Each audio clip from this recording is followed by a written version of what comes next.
All right, we're back on Tuesday evening. It's Weather for Weather Geeks time. Another fairly mild day today in the middle of a stretch of weather that is kind of a relief after, of course, what has been a pretty cold winter. In fact, with just a few days to go in February and meteorological winter, the number has been finalized as far as this winter compared to the last several. This will be the coldest winter in 10 years. Now, we're going to finish the winter season somewhere around 38th coldest on record. It may be, one or two higher than this.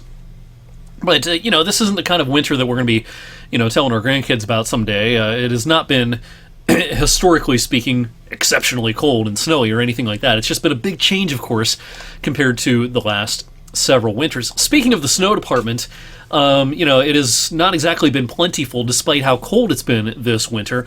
We're right about at average in a place like Columbiana, North Lima.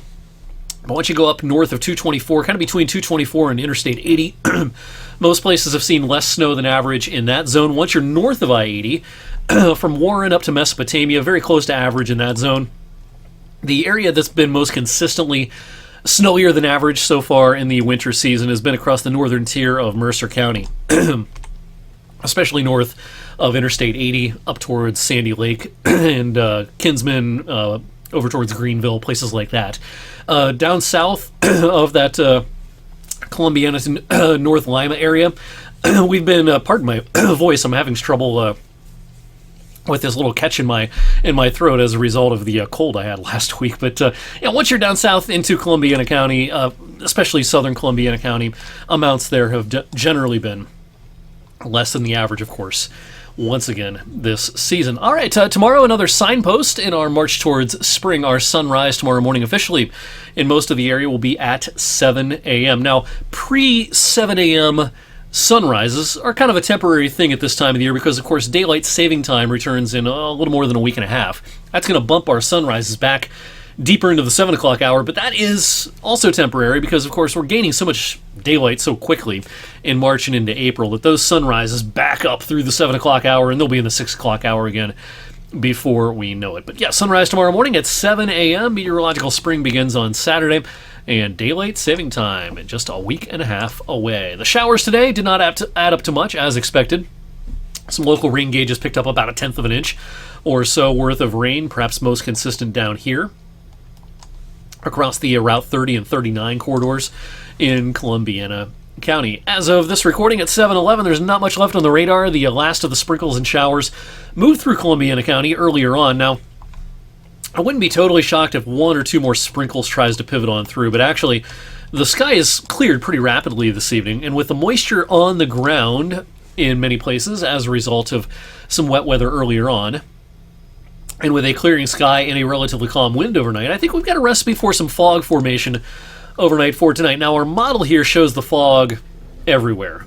I'm not sure if that's the right idea. I kind of think the fog is most likely in areas north of Interstate 80, kind of in this zone, Trumbull and Mercer County especially.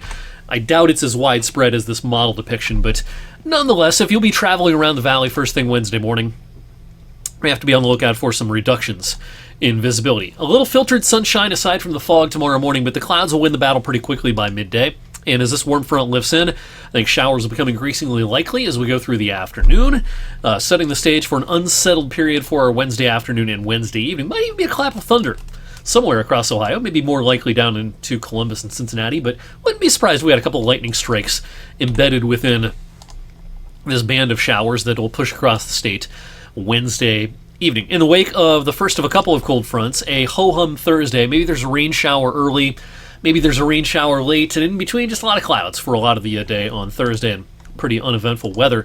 The stronger system will head our way over the weekend, but we'll get a little disturbance that'll cross the area Thursday evening. That'll kick up the showers once again. It'll be cold enough to support a few snowflakes then overnight Thursday night. First thing Friday morning, probably not much more than flurries out of that. The stronger front arrives on Saturday, and temperatures will tumble Saturday. But one thing for sure, we're not looking at much snow over the next week or so. Here's one model animation or depiction showing total snow over the next 7 days. A little lake enhancement off the eastern end of Lake Erie. Higher terrain of West Virginia and Pennsylvania can have some accumulations, but we're going to be hard-pressed to see much more than flurries around here. Let me actually switch sources on you here. We'll go over to this animation. you may have seen me show occasionally over the last year the what we call the artificial intelligence version of the European model.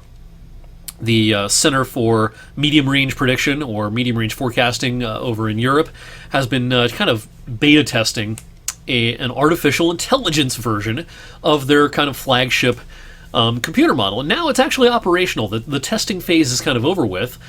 So, this is still publicly available. It's even more publicly available now that it's kind of out of beta testing. And so I'm just going to show you its depiction of temperature anomalies over the next couple of weeks. And what I want you to take away from this is it's going to be kind of a back and forth pattern for a while. We're going to have a cool shot, we're going to have a warm shot. We're going to have a cool shot, we're going to have a warm shot.